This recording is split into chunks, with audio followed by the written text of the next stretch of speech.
La desaparición del universo, escrito por Gary Renard, narrado por Lupita Rodríguez. Esta vez comenzaremos el capítulo mirando un video acerca de las conversaciones entre Shaka y Buda. Que lo disfrutes.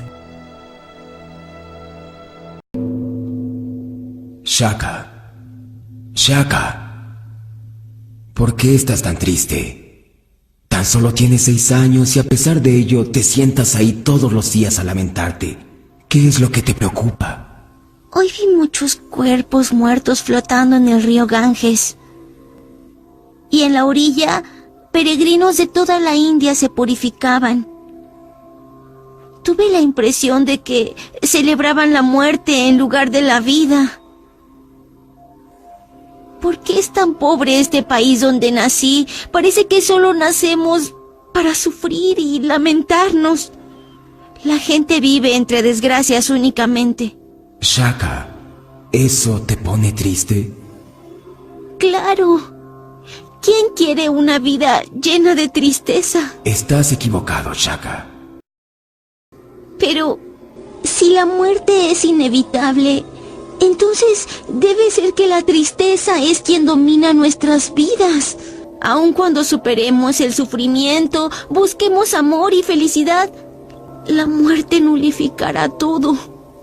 No entiendo por qué nacemos en este mundo cuando no podemos desafiar algo tan completo y eterno como la muerte. Shaka, parece que lo has olvidado. ¿Olvidado? Eso es.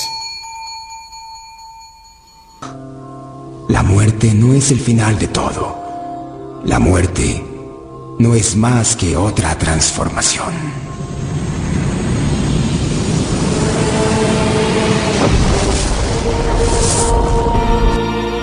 Y todo aquello que se transforma, mutua o cambia, no es más que una ilusión. Capítulo 16. Nota sobre la resurrección de los muertos. Una noche, mientras estaba en un centro comercial a unos 20 kilómetros de casa, un joven recibió una puñalada, un suceso nada habitual en la zona.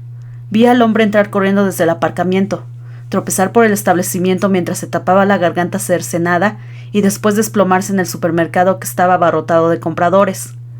El hombre, aterrorizado, rodó sobre sí, poniendo la cara en el suelo, y se desangró hasta morir. No hubo gran cosa que yo ni otra persona pudiéramos hacer por aquel pobre hombre, herido de muerte. Ayudé a calmar a la multitud haciendo que la gente circulara para que los servicios de emergencia, que llegaron rápidamente, pudieran hacer su trabajo. De vez en cuando miraba al hombre apuñalado y me sorprendía comprobar la cantidad de sangre que puede contener un cuerpo humano. Mientras el hombre estaba en el suelo muriéndose, el charco de sangre que salía de su garganta rodeó completamente su cuerpo, dibujando un óvalo cada vez mayor a su alrededor. La gente pasaba a su lado en silencio, como si estuviera viendo un féretro abierto en una ceremonia funeraria, enmudecidos por el pensamiento de que la muerte nos rodea a todos. Mientras participaba en aquella horrible escena, no tenía la sensación de estar realmente allí.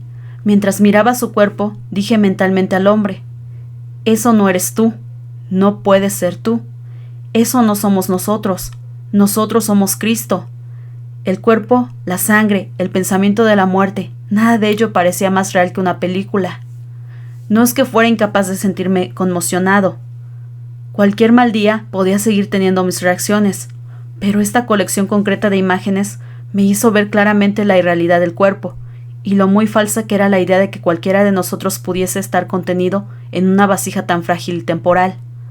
La vida de este joven no había completado más de 1/3 del recorrido habitual de nuestro viaje en este mundo.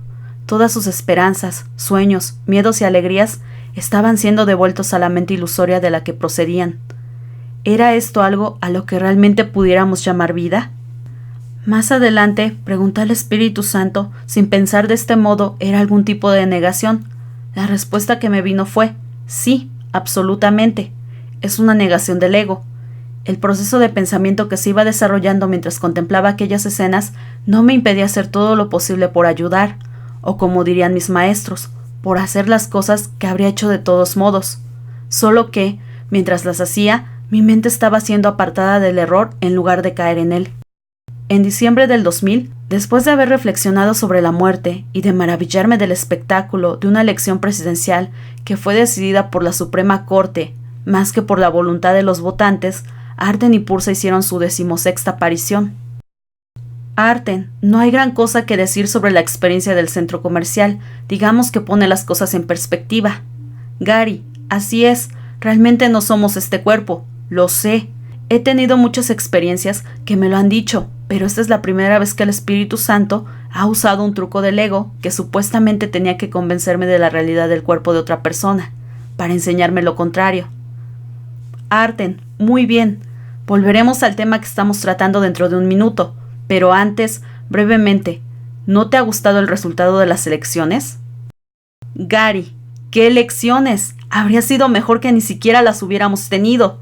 El candidato comprado y pagado por las corporaciones pierde por 500,000 de votos oficiales, por no hablar de otro 1,000,000 de votos descalificados, principalmente en las zonas de las minorías, y la Suprema Corte le hace presidente. Y el voto decisivo es emitido por alguien que fue designado por su padre, otro juez de la Suprema Corte, que dijo en público que creía estar en una guerra cultural con sus oponentes.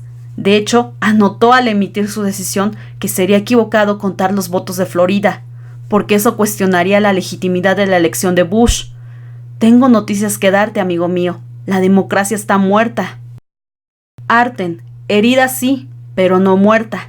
Es cierto que en tu país la voluntad de la gente a menudo puede ser manipulada por los poderes fácticos ocultos, incluyendo los modernos medios de comunicación corporativos, y que en aquellos casos en los que no es posible manipularla, se le puede dar la vuelta. Finalmente, una investigación del New York Times, que será ignorada en televisión, concluirá que si todos los votos de Florida hubiesen sido contados, Gore habría ganado las elecciones. Pero a la mayoría de los americanos les preocupa demasiado sus propias ambiciones para ocuparse del bien común. Esto da como resultado un público políticamente iletrado, al que generalmente se puede engatusar para que acepte consecuencias negativas a largo plazo, muchas de las cuales ni siquiera conocen. Esto no siempre se relaciona con el presidente. Podríamos contarte historias como cuando la Junta de la Reserva Federal causó una deliberada inflación a finales de los 70 y comienzos de los 80, a fin de que el americano medio tuviera que ser esclavo de los bancos de por vida para llegar a ser dueño de su propia casa. En esa época, la gente pasó de pedir prestados $30,000 a tener que pedir 130,000 o 230,000, teniendo que devolver el cuádruple. Date cuenta de que cuando la inflación descendió, los precios no lo hicieron. El incremento de los sueldos nunca llegó a ser ni la sombra en comparación con el incremento de los precios. El presidente Carter, un hombre bondadoso y espiritual, fue el pelele perfecto para asumir los costes políticos de la situación. Gary, ¿sabes? Recuerdo algo de eso. El presidente Ford sabía que la inflación era un problema. Todo el mundo lo sabía. Incluso decretó una serie de medidas llamadas WIN. Pero cuando Carter fue elegido presidente, la Junta de la Reserva Federal hizo que los tipos de interés bajaran. Dijeron públicamente que estaban intentando evitar una recesión, pero en realidad fue como echar gasolina al fuego. ¡Qué estafa! La mayoría de nosotros no prestamos mucha atención a este tipo de cosas. La gente ha tenido que prestar atención a los resultados de estas elecciones, pero dudo que eso vaya a cambiar algo. Arten, mira el lado luminoso. La política ya no interesará tanto a partir de ahora. Gary, ¿y eso es bueno? ¿No es eso lo que los dueños corporativos del país desean?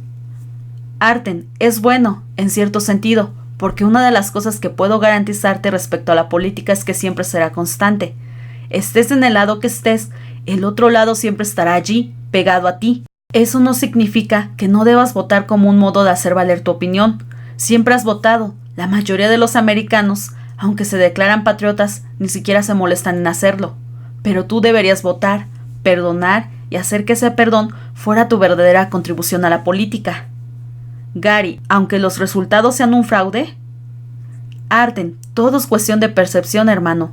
Los republicanos dirían que Kennedy robó Illinois en 1960.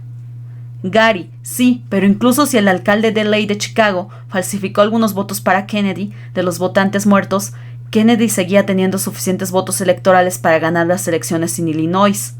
No puedes decir lo mismo de Bush y Florida. Además, Kennedy también ganó el voto popular. Como has indicado, desde 1960 han estado pasando muchas cosas raras para cambiar el país, y no precisamente para mejor. En lo que a mí respecta, Eisenhower tenía razón respecto al complejo militar industrial, y uno de sus principales movimientos para conquistar el poder absoluto fue el asesinato de Kennedy. Arten, no vamos a entrar en más detalles respecto a esto, pero estábamos hablando de política y elecciones. La cuestión es que incluso si algunas de ellas han sido fraudulentas, a veces se gana y a veces se pierde. Eso es dualidad.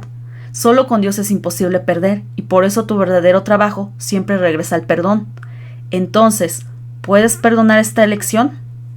Gary, de acuerdo, hermano, detestaría que mi cuerpo muriera teniendo algo tan estúpido como esto sin perdonar. Arten, excelente. Como sueles pensar que eres un especulador y un capitalista, de vez en cuando nos hemos tomado el tiempo de hablar contigo de dinero y de política.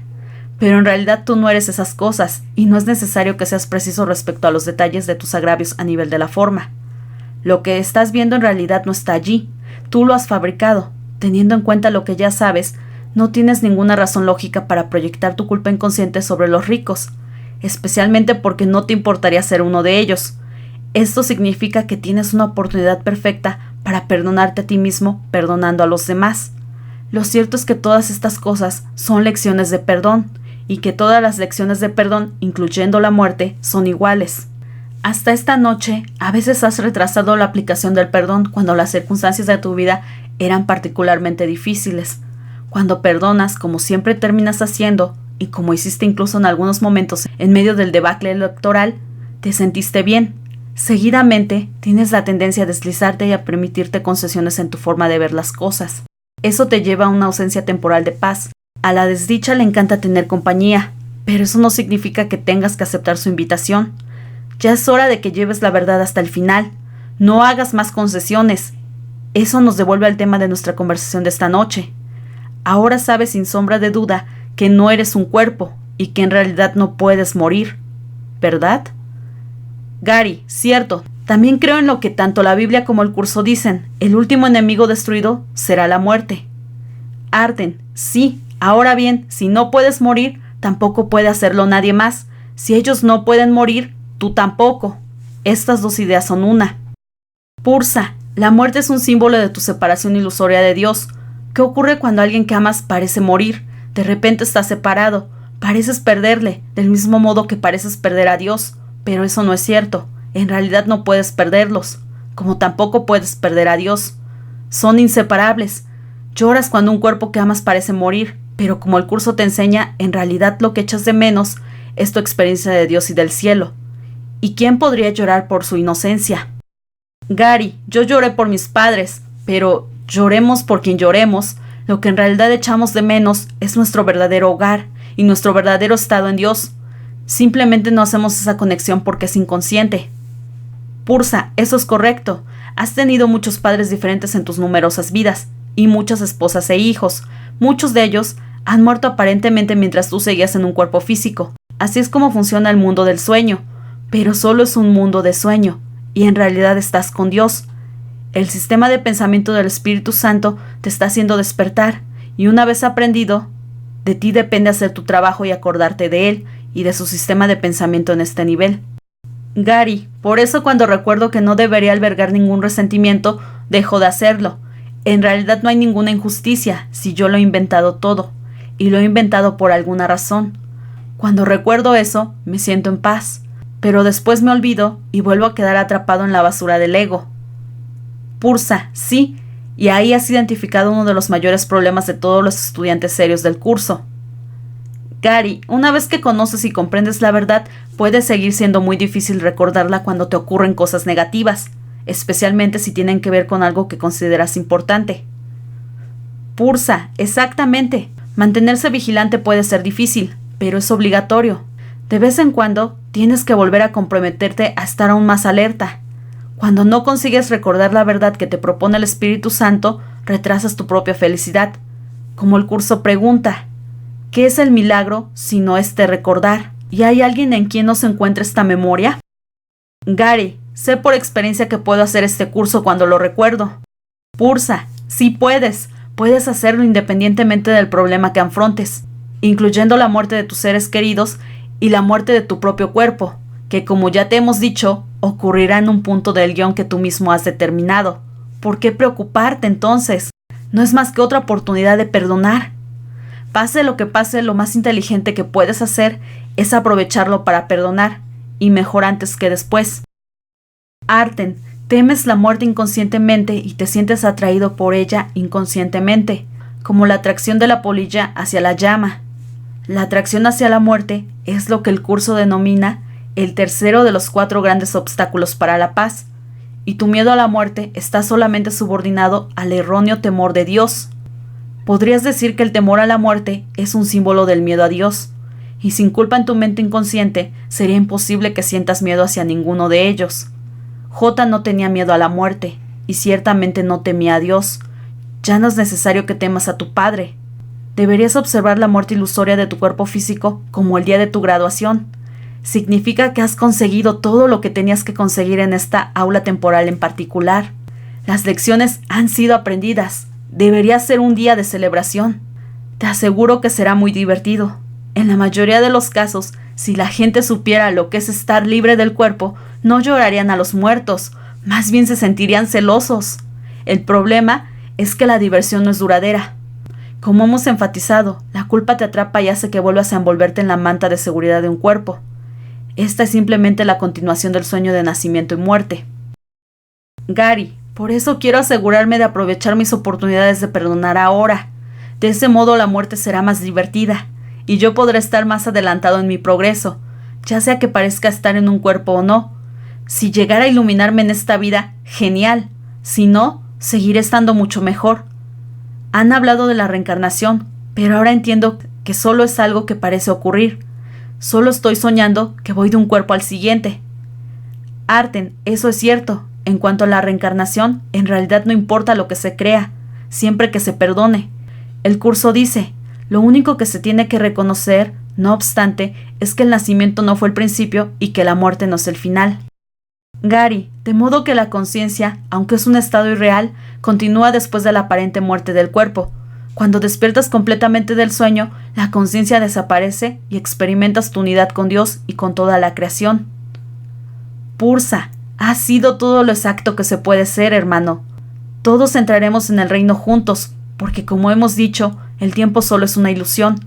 No transcurre ninguna larga espera entre el momento de tu iluminación y la iluminación de los demás, porque la iluminación es un estado de ser que está más allá de los confines del tiempo y del espacio. La mente hizo el tiempo y el espacio, y por lo tanto debe, por definición, estar fuera de ellos. Una cosa más, está bien llorar la muerte de un ser querido, al principio. La gente suele tardar algún tiempo en perdonar algo así. Actúa siempre apropiadamente en tus tratos con los demás.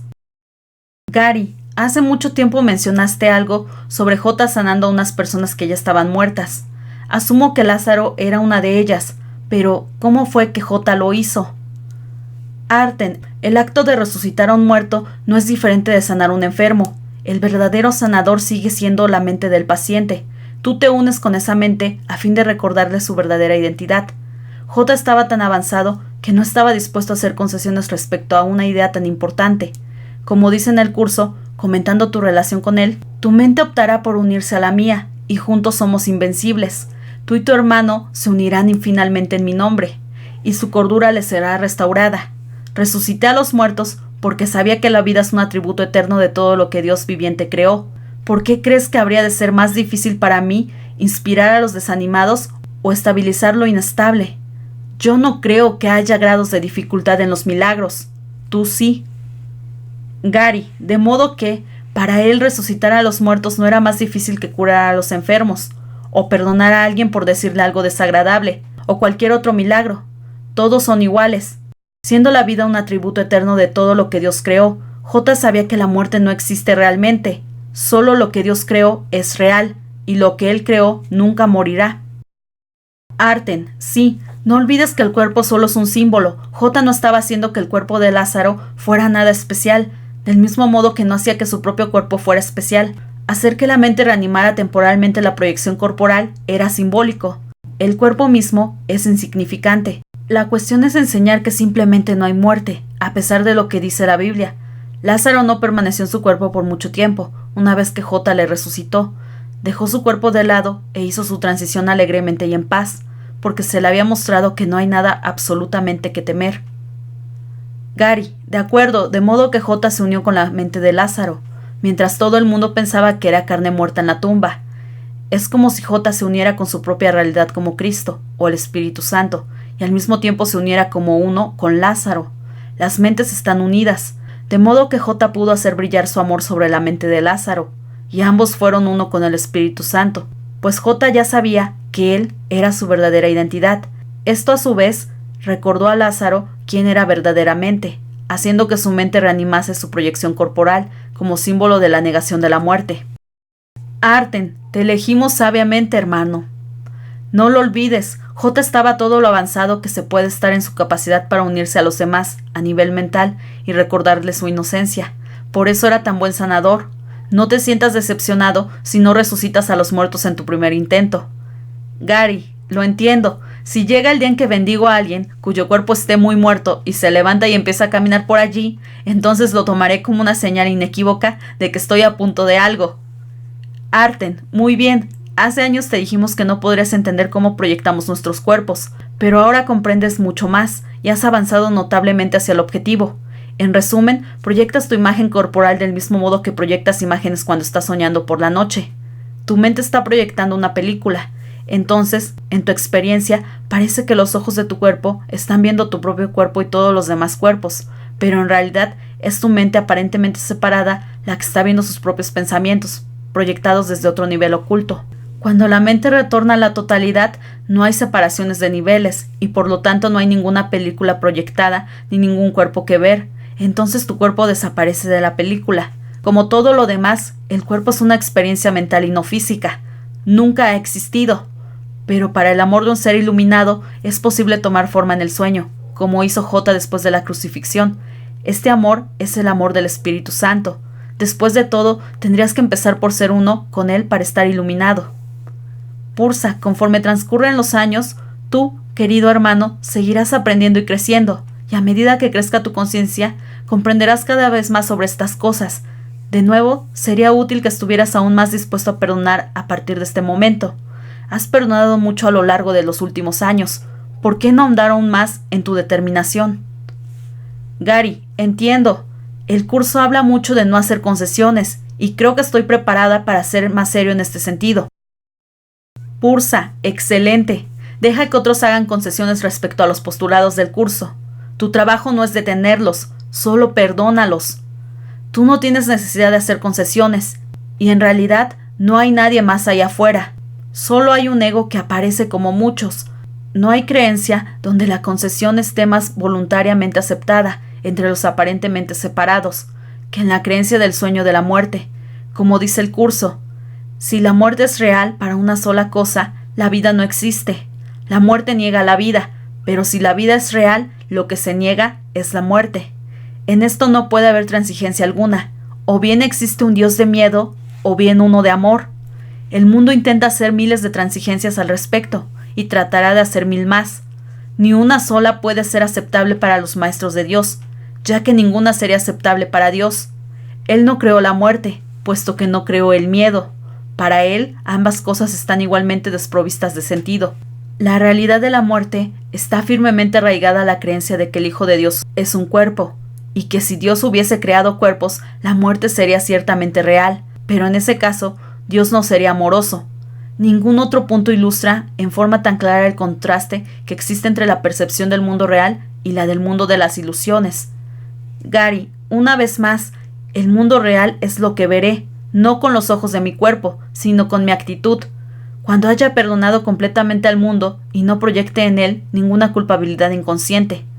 Eso también significaría que he sido perdonado completamente y que la percepción y el tiempo están llegando a su fin para mí. Pursa, eso es correcto, hermano mío. Es agradable ver que cumples con tus tareas de leer el curso, así como con la tarea de perdonar. Gary, gracias. Hablando de la creencia de que el Hijo de Dios es un cuerpo, este año los científicos han descifrado el mapa del genoma humano, que es el esquema completo del código genético humano, el libro de la vida. Dicen que determina quiénes somos.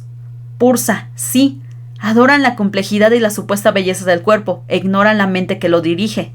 Eso es como pensar que un ordenador que no puede hacer nada por sí mismo es importante, y que hay que ignorar al programador que le dice qué hacer. El ego ha triunfado temporalmente. Recuerda, si algo permite a los investigadores descubrir tratamientos para las enfermedades que puedan ayudar a la gente, no nos opondremos a ello. Ya hemos indicado que la mayoría de las mentes pueden curar los cuerpos con más facilidad si media un tratamiento que la persona pueda aceptar sin miedo. Pero tienes que recordar otra cosa. Hay personas que cumplen con todas las condiciones físicas para sufrir enfermedades cardíacas, que tienen las arterias obstruidas o que tienen un historial familiar nefasto, y sin embargo, no muestran ningún síntoma de estas enfermedades. Siempre es la mente la que decide si ponerse enferma o no, y si curarse o no. Gary, bien.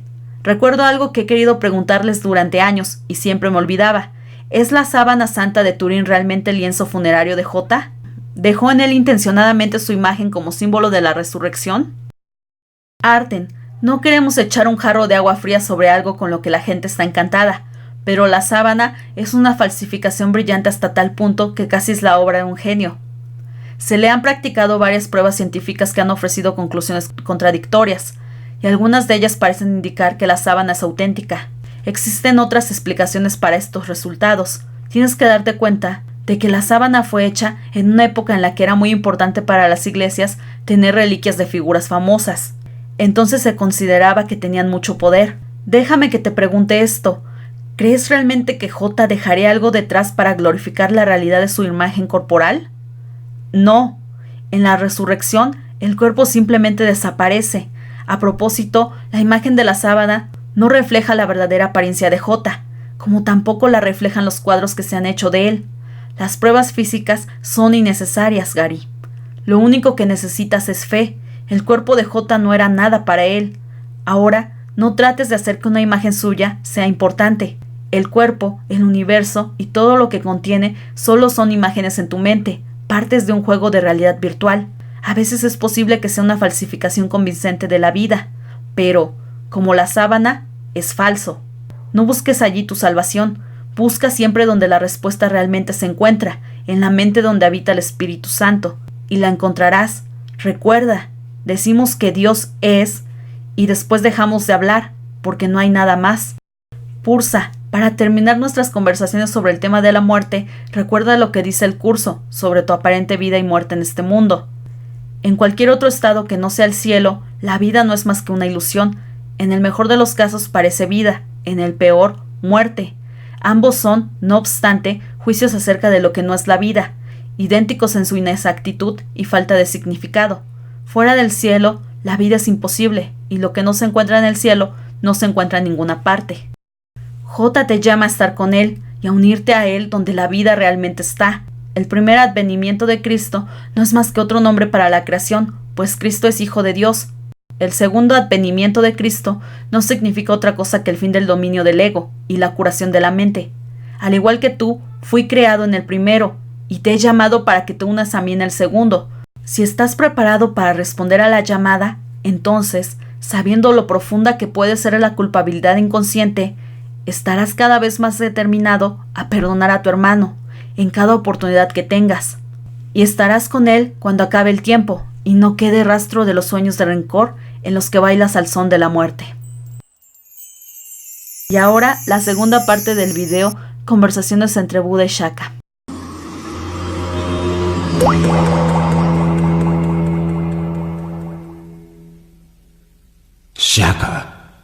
Shaka.